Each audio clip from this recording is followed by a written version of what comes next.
Sina Dominguez naman tinuturong nasa likod ng pagpatay sa car dealers na sina Emerson Lozano at Benson Evangelista.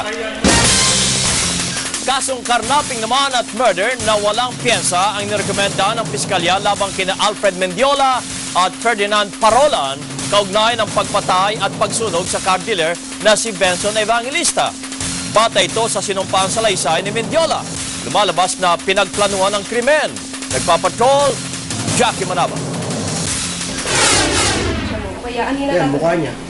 Katawan niya, ganyan. Bading.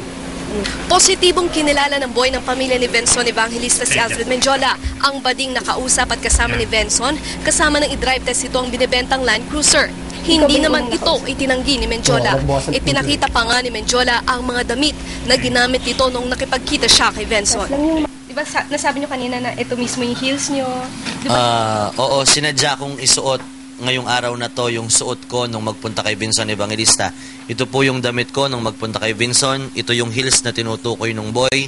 Ito yung bag na sinasabi niyang nandito sa kamay ko. Ang kulang lang po is yung wig ko, shades at saka hikaw. Pero maliban po doon, wala. Totaling ito po ang get-up ko nung magpunta kay Benson.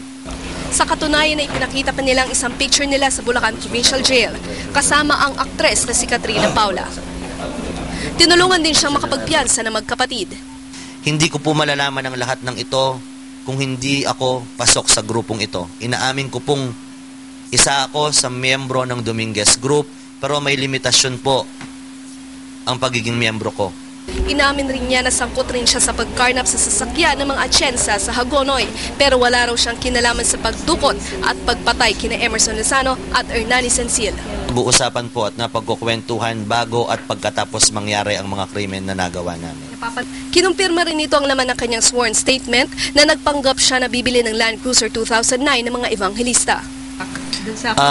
Binigay ni Mr. Raymond Dominguez sa akin ng January 13 ng umaga. Pagkatapos ng hearing niya sa Malolos, Bulacan, yung number ni Mr. Evangelista. Actually, wala sa ads kung kanino nakapangalan yan o sino ang may-ari. Basta number ang binigay niya, then tinawagan ko yon. Nagpakilala nga yung kausap ko bilang Mr. Boy Evangelista.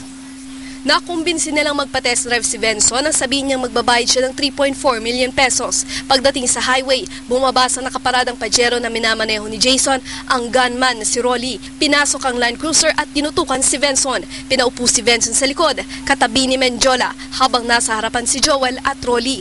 Nakatanggap ng text si Mendiola mula kay Raymond Dominguez na dumiretso na sa Mabalacat, Pampanga, kung saan naghihintay ang kapatid niyang si Roger Dominguez. Nang makarating, pinabuhat pa raw sa kanyang 2 gulong at 2 container ng gasolina. Natatandaan pa nga niya nakapackaging tape ang mata, bibig at kamay ni Evangelista.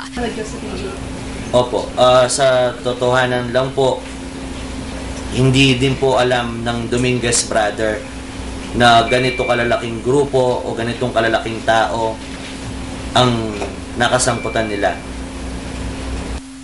Kinagabihan, ikinuwento umano mismo ni Roger sa kanya na pinatay at sinunog nila ang katawan ni Evangelista. Si Mendiola ay nasampahan na ng kasong karnaping at murder at kasalukuyan itong nananatili sa custody ng PNP sa Camp Olivas. Jackie Manabat, Patrol ng Pilipino. Mariin namang itinanggi ni Ferdinand Parulan alias Batibot na sangkot siya sa pagpatay at pagsunog kay Benson Evangelista. Pero kinumpirma niya na ang mga nakuhang baril sa Greenville Subdivision ay pag-aari ng magkapatid na Dominguez. Nagpapatrol, Jackie Manabat. Magkasunod na naaresto sina Ferdinand Parulan alias Batibot at si Alfredo Mendiola alias Bading noong Biyernes sa Pampanga.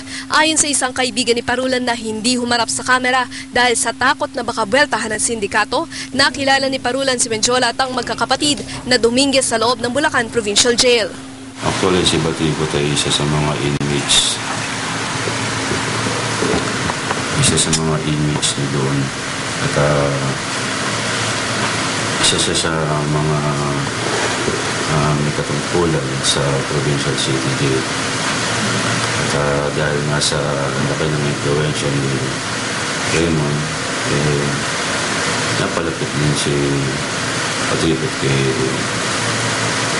Raymond Dominguez.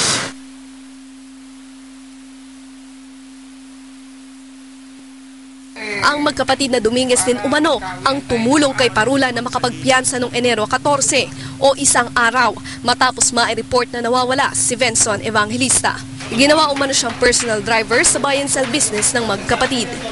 Sa kanyang sinumpaang salaysay sa Campo Livas sa Pampanga, itinanggi ni Parula na may kinalaman siya sa pagpatay kay Evangelista. Nung lumaya umano siya, isinama siya ni Raymond sa Greenville sa Pampanga. Nung unang gabing natulog siya sa Greenville, napanood nilang balita tungkol kay Lozano na pinatay at sinunog din.